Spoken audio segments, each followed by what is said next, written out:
La palabra del Señor, mis hermanos, para esta mañana la tenemos en Apocalipsis, capítulo 3, versículos 14 al 22. Es el mensaje que entrega el Señor a la iglesia de Laodicea. Dice así: escribe al ángel de la iglesia en Laodicea, el Amén, el testigo fiel y verdadero, el principio de la creación de Dios, dice esto: yo conozco tus obras, que ni eres frío ni caliente. Ojalá fueras frío o caliente, pero cuanto eres tibio y no frío ni caliente, te vomitaré de mi boca.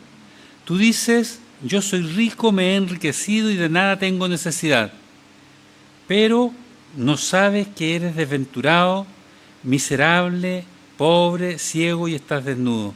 Por tanto, yo te aconsejo que compres de mí oro refinado en el fuego para que seas rico, y vestiduras blancas para vestirte, para que no se descubra la vergüenza de tu desnudez.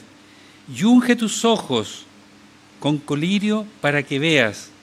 Yo reprendo y castigo a todos los que amo. Sé pues celoso y arrepiéntete. Yo estoy a la puerta y llamo. Si alguno oye mi voz y abre la puerta, entraré a él y cenaré con él y él conmigo. Al vencedor le concederé que se siente conmigo en mi trono, así como yo he vencido y me he sentado con mi Padre en su trono. El que tiene oídos para oír, oiga lo que el Espíritu dice a las iglesias.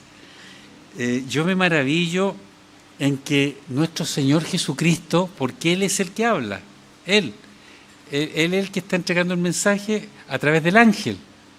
El ángel entrega un mensaje fiel y digno. ¿A quién? A Juan. Y que nuestro Señor ya fue glorificado y no se olvida de nuestro lenguaje.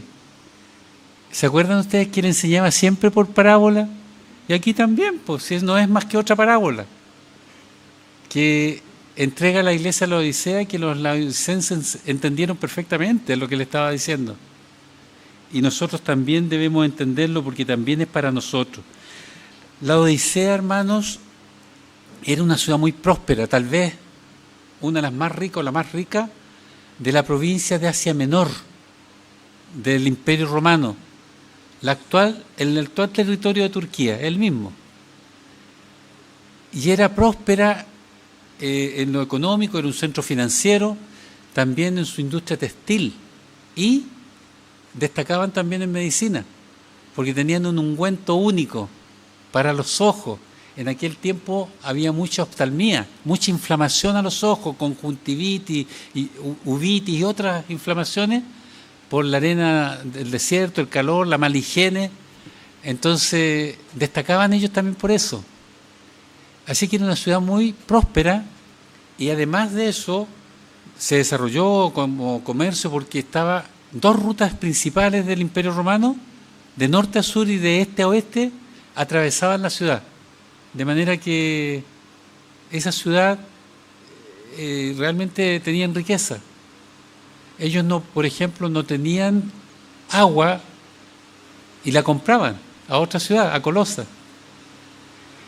Y hay un hecho histórico que retrata cómo eran estos laodicenses, que Jesús a la iglesia está apuntándole al carácter de ellos, que no era muy diferente del de los ciudadanos de la Odisea, que eran engreídos, autosuficientes, que es todo lo contrario a la humildad de nuestro Señor. Y resulta que en el año 60 a.C. hubo un gran terremoto que destruyó más de la mitad, algunos dicen tres cuartas partes de la ciudad, derribó las casas, destruyó los caminos, y Roma ofreció ayuda, y los laodicenses no la aceptaron. Dijeron: somos capaces de reconstruir, somos autosuficientes. Y los hermanos de la iglesia, por lo que vemos, lo que les dice el Señor, no eran muy diferentes al resto de los habitantes. Eso es. Así que, como les decía, era una ciudad que tenía recursos, no tenían agua porque no tenían manantiales de agua bebestible cerca, la compraban a Colosa, que era una ciudad vecina del este, y la traían por acueductos que ellos mismos construyeron, de tal manera que el sol no calentara tanto el agua y llegaba fresquita, fría, para beberla. Y también compraban aguas termales, pero a Hierápolis, que era una ciudad del norte, y la llevaban también por acueducto hacia los baños públicos. O sea, tenían todo. Eran como en Nueva York de hoy día, más o menos. Jesús nos dice, hermanos, y les dijo también a ellos y a los primeros discípulos, que nosotros no estamos llamados, sino que somos la sal y la luz del mundo. Y eso significa que debemos nosotros proclamar el Evangelio y también plasmar en el mundo la moral cristiana, los valores del reino. Pero para eso no tenemos que ser arrogantes ni autosuficientes, sino más bien humildes, tener un buen carácter para que la gente nos reciba.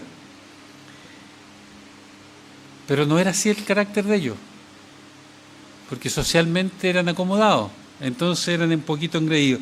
A la luz de este pasaje, mis hermanos, yo quiero que reflexionemos en los peligros que entraña para nosotros tener un falso concepto de nosotros mismos, como lo apunta el apóstol Pablo, tener un concepto más alto de lo que realmente somos. Y yo creo que todos somos reos en algún momento, que creemos que somos más.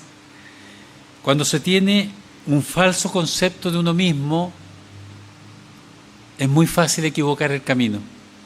Muy fácil.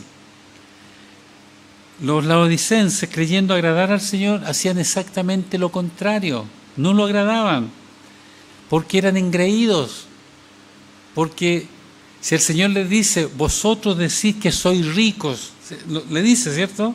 Soy rico, me he enriquecido, de nada tengo necesidad. Jesús no va a estar diciéndole algo que ellos no han dicho, pues.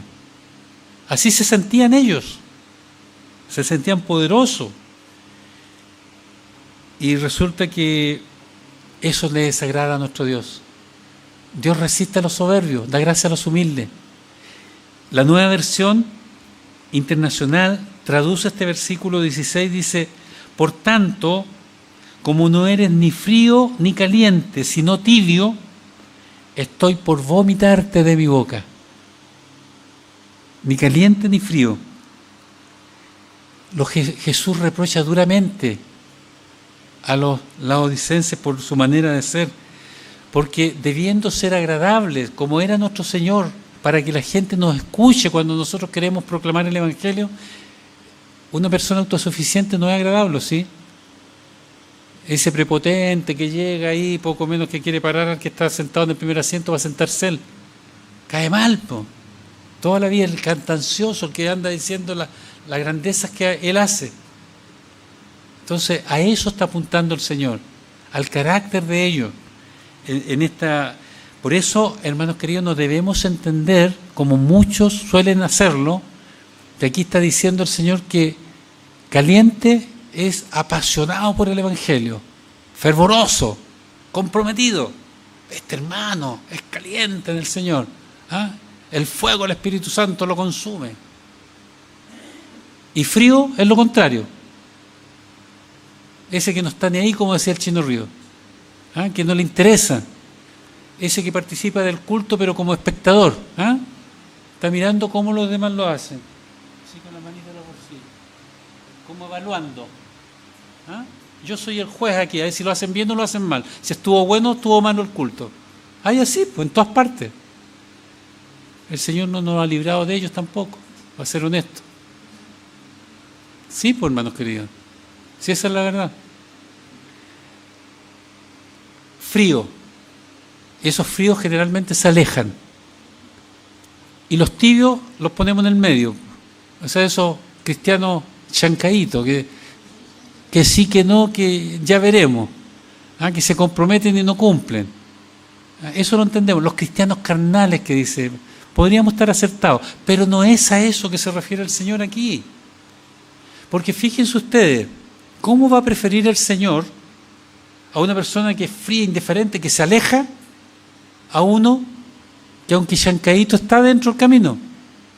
¿Acaso no quiere el Señor que todos sean salvos? ¿Acaso no nos encomienda a nosotros que cuidemos a sus corderitos? Que ojalá ninguno se vaya, ¿cierto? Entonces la interpretación no va por ahí, por hermanos. Tenemos que entenderlo. El Nuevo Testamento nos habla claramente que nos cuidemos uno a otro, que nadie se aparte. De hecho, Santiago capítulo 5, versículos 19-20 dice así: hermanos, si alguno de entre vosotros se ha extraviado de la verdad y alguno le hace volver, sepa que el que haga volver al pecador del error de su camino, salvará de muerte un alma y cubrirá multitud de pecados. Eso le interesa al Señor. Por lo tanto, no debemos interpretar que se está refiriendo a nuestra calidad de cristiano exactamente. Aquí le está hablando a su carácter, que el carácter lógicamente es vital para el cristiano. Un carácter como el de ellos no es bueno. Entonces, ¿cómo debemos entender? Que Jesús está criticando la arrogancia que tienen, está criticando la pedantería de estos hermanos de la Odisea. Los laodicenses son la antítesis, todo lo contrario de la iglesia de Filadelfia que está antes. A la iglesia de Filadelfia el Señor las felicita por su obediencia, por su fidelidad. No les dice nada, no las critica por nada. En cambio, a los laodicenses no tiene nada bueno que decir el Señor de ellos. ¿Por qué? Porque eran engreídos, porque eran autosuficientes. Así que los laodicenses, hermanos, entendieron perfectamente la ilustración del Señor. Por eso le decía yo que es como una parábola, porque ellos lo veían a diario. ¿A qué se estaba refiriendo? El Señor que todo lo conoce. Cuando llegaba un viajero de los muchos que pasaban por la Odisea, por primera vez, venía agotado, cansado, con sed. Usted estaba en esa situación. ¿Y qué es lo que queremos cuando tenemos mucha sed? ¿Tomar agua tibia? Tomar agua heladita. Y eso es grato. Pero el que no conocía, iba a las fuentes que eran antiguas, que venían por los acueductos que habían construido los romanos. Y el agua se calentaba con el sol. Además tenía muchas sales. Entonces tomaban y ya estaban vomitando. Y eso lo veían los laodicenses, a lo mejor hasta se reían. Porque ¿qué les costaba decirle, no, esa agua no? Los que sabían buscaban el agua fresca que venía de Colosa y se deleitaban con ella porque se mantenía fría. Es grato. El Señor está hablando, sean gratos. Diciéndoles que sean calientes o fríos. Porque las termas, por otro lado, es lo mismo. Cuando ustedes, aquí hay varios que han ido a termas, ¿cierto? ¿Qué espera uno de las termas? Que estén calentitas, pues, no tibias. Porque generalmente se elige el invierno o lo eligen las personas que tienen problemas en los huesos, reumatismo. Entonces van y se meten en un agua que esperan calentita y está tibia. Parece que el frío ambiente se exacerba. Desagradable, pues. Entonces lo que les está diciendo el Señor, no sean desagradables porque los voy a vomitar de mi boca. Y nos dice a nosotros también, por hermano, que debemos ser gratos a los demás. Estamos en un proyecto de evangelizar. Si vamos con pesadeces no nos va a escuchar nadie. Tenemos que tener un concepto adecuado de nosotros mismos. Así que el Señor les dice, ojalá fuese frío o caliente. Lo que significa que los que hemos recibido a Jesucristo como Señor y Salvador tenemos que tener un carácter apacible. Debemos ser humildes, sencillos, misericordiosos. Eso es lo que nos dice el Señor. Pero lamentablemente, con más frecuencia de la que uno espera, en las iglesias cristianas surgen hermanos que tienen un alto concepto de sí mismos. Por favor, sus opiniones tienen que ser las que se escuchen. Parece que son los únicos que saben, los únicos importantes. La opinión de los demás no tiene valor. Miran en menos. Que no caigamos nunca en eso, hermanos queridos. Eso es lo que nos dice el Señor. Que tengamos cuidado con lo que hablamos, con los gestos, con lo que decimos. Sobre todo con las personas más sencillas que puedan llegar a la congregación. Así que seamos cuidadosos con nuestra propia valoración. No nos creamos más de lo que somos realmente. No nos creamos. Reconozcamos que somos hombres y mujeres comunes, que erramos el camino. ¿Se acuerdan ustedes cuando Cornelio, el centurión romano, al cual se le apareció un ángel y le dijo que fuera a enviar a Jope a mandar a buscar a Pedro, y Pedro tuvo también su visión celestial, de manera que fue a la casa de Cornelio?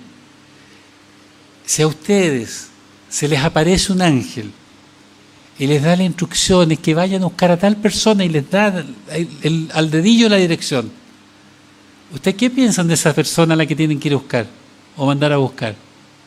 Si un ángel vino a decirles que la tienen que ir a buscar, ese es un santo, un profeta, un semidios, ¿sí o no? Claro, un hombre espiritual. ¿Qué es lo que hizo Cornelio cuando llegó Pedro? Se tiró al suelo, se postró ante él, y Pedro le dijo: no, levántate, que yo también soy hombre. Le está diciendo lo que estamos conversando ahora. Erramos, de repente mentimos, decimos garabatos, enojamos a otros. Somos humanos. El Señor no quiere eso. En el camino se tiene que ir quitando. Pero no nos creamos más de lo que somos humanos. A veces somos indolentes con las cosas del Señor, incluso irresponsables. Nos comprometemos y no cumplimos. Sí, eso pasa. Así que, hermanos queridos, sobre todo los más jóvenes que van para arriba. Yo escuchaba antes, no sé si, que los viejos siempre envidiaban a los jóvenes. Y la envidia era porque los jóvenes van para arriba y uno va para abajo, cada día más para abajo. De repente hasta se le olvida cuando suena el timbre. ¿Qué es eso? No se acuerda ni del timbre. Pero no, hermanos queridos, ustedes van para arriba. Nunca, nunca sean arrogantes. Sirvan al Señor con humildad. El Señor los puede elevar mucho más de lo que ustedes suponen. Si son humildes de corazón, dejan que el Espíritu Santo los guíe. Pero si son pesados como estos laodicenses, van a ir mal. Van a ir mal. Así que debemos depender del Señor. Cuando se tiene un falso concepto de uno mismo, fíjense que se confunden los valores. Es fácil confundirlos. Así como la ciudad era rica porque era un centro financiero, los bancos cambiaban todo tipo de monedas del imperio. Eran poderosos, con muchos recursos. Los hermanos también tienen que haber tenido muchos recursos. Tienen que haber hecho lindos planes. Se juntaban a lo mejor en la sesión administrativa y ahí planificaban todo lo que podían hacer con su bolsillo. Pero se olvidaron de lo más fundamental, que nunca ninguna iglesia debe olvidarse: incluir a Cristo en los planes. Ellos los dejaron afuera. Sí, al dueño de la iglesia. Fíjense en el versículo 20. Jesús clama: yo estoy a la puerta y llamo. Allá afuera. No está dentro. Yo estoy a la puerta y llamo. Si alguno oye mi voz y abre la puerta, entraré a él y cenaré con él y él conmigo. Dejaron al dueño de la iglesia afuera. Y Jesús lo dijo con toda claridad: edificaré mi iglesia. La iglesia es de él. Pablo nos dice que somos un cuerpo, miembros todos del cuerpo de Cristo, y la cabeza es Cristo. Pero los laodicenses no sabían, parece, eso. Así que tengamos cuidado con nuestro comportamiento. Lamentablemente hay personas, hermanos queridos, en las iglesias que están tan satisfechos de sí mismos que en vez de aportar se dedican a juzgar a los demás, a preocuparse de los demás, a medir lo que hacen o no hacen. Oiga, si cada uno va a dar cuenta personal de lo que ha hecho, no vamos a dar cuenta por lo que hizo el hermano o la hermana. Él dará su cuenta. Pero son tan importantes que ellos se sienten con derecho a juzgar antes que nos juzgue Dios. tengamos cuidado, no caigamos en aquello. Confundir los valores del reino, mis hermanos, significa exaltar los valores del mundo, ponerse en contra de Dios, eso significa. Así que, fíjense esto, lo equivocado que podían estar estos laodicenses cuando ellos se creían ricos, bien vestidos, con las mejores lanas y telas. Pero ¿qué les dice el Señor? Que eran miserables, desventurados, pobres, que estaban desnudos. Todo lo contrario a lo que ellos se sentían. Así los veía Dios. ¿Y acaso no ocurre lo mismo hoy en día? ¿Acaso no escuchamos? ¡Oh, que me bendijo el Señor! Me compré esta propiedad, me compré este automóvil de lujo, esto, lo otro. Y las cosas materiales solamente son bendición. Nunca es una bendición tener un encuentro con el Señor mientras oramos y sentir su presencia hasta las lágrimas. Eso no cuenta. Y lamentablemente muchos predicadores por la tele, que los sigue tanta gente, siguen con el bienestar. Y si tú le das 1.000 pesos al Señor, el Señor te va a dar 10.000. Y si tú le das 10.000, te va a dar 100.000. Y si le das 100.000, te va a dar 1.000.000. Puras porquerías. Sí, hermanos queridos, el Señor dijo con toda claridad que la vida no consiste en la abundancia de bienes, sino la vida está en Él.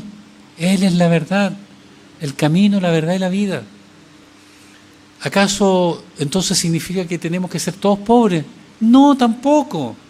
Aquí mismo, en la palabra del Señor, te aconsejo que de mí compres oro afinado en el fuego, para que seas verdaderamente rico, o sea que junto con tu prosperidad material, prosperes espiritualmente. Y nosotros lo vemos, hermanos queridos.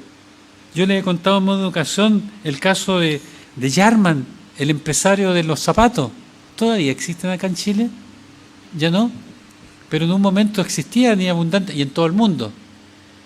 Y él entregaba fielmente al Señor sus diezmos. Y un día los hermanos reclamaron porque sus diezmos eran muy abultados y cubría todo y sobraba lo que la iglesia necesitaba. Así que le recomendaron que compartiera el diezmo con otras iglesias. Y lo comenzó a hacer, pues. Y pronto también se quedó chica la ciudad, pues. Y después empezó a compartir sus diezmos en todo el mundo. Los 4 mejores templos bautistas de Chile son donación de Yarman. Al final de sus días daba el 60% de su ingreso a la iglesia y con el 40% seguía siendo millonario. Dios prospera al que sabe que va a ser bien. Así que mejor midamos, si no me ha prosperado el Señor, a lo mejor yo no lo merecía tanto, por más que me esfuerce. Pero no es eso, hermanos queridos, lo que es la vida. La vida es estar en comunión con Cristo. Así que es necesario que cada uno analice la situación en la que está. ¿Cómo está sirviendo al Señor? ¿Cómo está llevando su carácter? ¿Se ha mejorado o no? ¿O sigue siendo engreído? Porque fíjense que los engreídos, ¿en qué se les nota? En que son tan sensibles de piel. Si uno les dice algo, ¡ay, cómo me dices eso a mí! ¡Ay, a ti saltan! ¿Se han dado cuenta? Ahí se nota, porque no son humildes. Al tiro hay que tratarlo ellos como con guante de seda. Porque son engreídos. Pero cuando uno no es engreído, acepta. Tendrán razón de lo que me están diciendo. El ejemplo lo tenemos en nuestro Señor Jesucristo. No abrió su boca. Lo ofendieron, lo bofetearon y sabemos que Él no cometió pecado. Y pide perdón por los que le estaban haciendo eso. Esa es la actitud, pues, hermanos queridos. Esa es la actitud. La iglesia de la Odisea estaba equivocada. Pero Jesús le hace críticas serias, pero los considera igual parte de su iglesia. No los desecha. Como no nos desecha ninguno de nosotros. Lo que nos pide es que recapacitemos lo que estamos haciendo, que prosperemos espiritualmente y Él se encargará de proveer todo lo necesario. Sí, hermanos queridos, así es lo que nos dice el Señor. Así que no perdamos de vista que la palabra del Señor nos habla para nuestro propio bien. Oremos, hermanos queridos, para que Canaán, como iglesia, y nosotros cada uno como integrantes de esta congregación, no caigamos en ese engreimiento espiritual. No nos creamos más que nadie. No. La palabra nos aconseja que más bien miremos a todos los demás como superiores a nosotros mismos. Sí, y nuestro Señor Jesús también nos dio ejemplo de eso. Judas tuvo que besarlo para que distinguieran quién era. O si no, no lo distinguen. Si hubiera sido un prohombre como los que nosotros conocemos hoy, que los cachamos al tiro que son prohombres, o no. Oh, este es el jefe, pues sí, se le nota. ¿Ah? La manerita de andar. ¿Ah? Algunos andan así.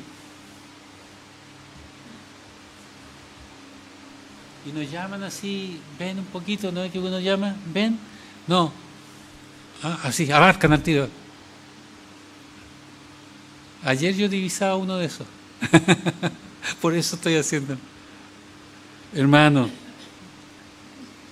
la obra del Señor va a cambiar nuestro ser si nosotros lo necesitamos. Así que dejemos ya todo falso concepto nosotros mismos. Dejémoslo. No nos engreamos, porque no se necesita, hermanos queridos, ser rico para ser engreído. No crean en nadie eso, porque yo conozco gente bastante modesta y que no tiene nada prácticamente, pero más orgullosos que 8. Sí, sí, sí, es una característica del hombre sin Dios. Y por eso que la palabra nos pide que hagamos morir lo terrenal, que hagamos morir al viejo hombre y nos vistamos del nuevo. Así que dejemos todo falso concepto, no nos creamos imprescindibles, porque ninguno lo es. La palabra del Señor así lo dice. No nos creamos mejor que el resto de los demás, porque eso contiene peligros para nuestras vidas, para nuestro destino eterno. La palabra del Señor nos advierte de esos peligros para bien, no para criticarnos. Podemos nosotros, cuando nos autoconvencemos que somos alguien, de desviarnos del camino fácilmente. Y eso significa perder nuestro tiempo. También podemos confundir los valores del reino con los valores que sigue el mundo. Y eso significa tomar lo falso por lo verdadero, tomar lo valioso para quedarnos con lo inservible. También cuando somos autosuficientes podemos perder nuestra identidad como cristianos. Sí, y eso significa que tenemos a Cristo afuera de nuestras vidas, lo hemos sacado.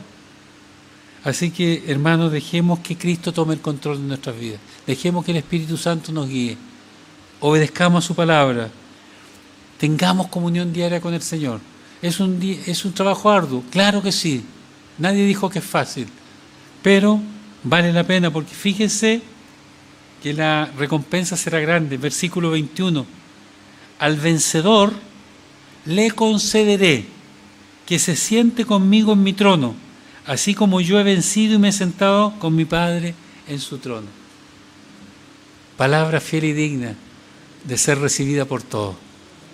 Que el Señor les bendiga.